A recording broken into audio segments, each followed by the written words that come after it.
In his book, Atomic Habits, the author James Clear says that if you want to get hard stuff done, first, see yourself as the type of person to get hard stuff done. In other words, identify yourself as a person who gets hard stuff done. So here's a couple of examples. Do you want to be a better friend?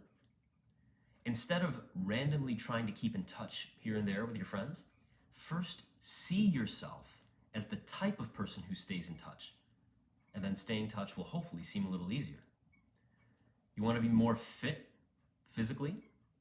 So instead of randomly exercising whenever you feel motivated to do that, which doesn't work, first see yourself as the type of person who exercises a little bit on Monday, Wednesday, and Friday, or whatever.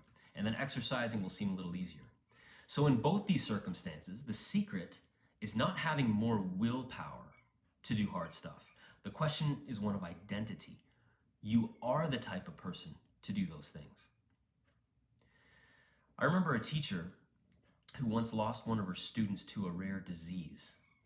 And as you can imagine, this teacher, her class, and the whole school had a really tough time dealing with this situation, and obviously the family of the child who died.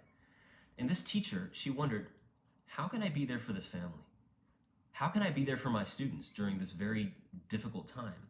And I don't blame her for thinking this, because I wouldn't wish this situation on anyone. But then she remembered, wait a second, I'm a teacher.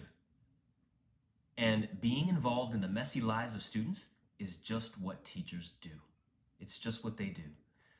And so thinking about this made it a little easier for her to then enter into that messy situation. In other words, doing difficult things became a little bit easier once she remembered who she was. One of the best examples we have of this in the scripture is Our Lady. Mary was asked to do something hard, to be the mother of God. What did Mary say right before she said yes to that invitation? She said, I am the servant of the Lord.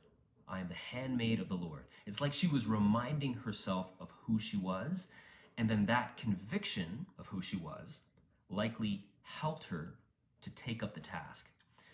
In today's gospel, also, Jesus gives us another example of this. He says to his apostles, he says, let's go preach the gospel to the other towns and villages, for that is what I came to do.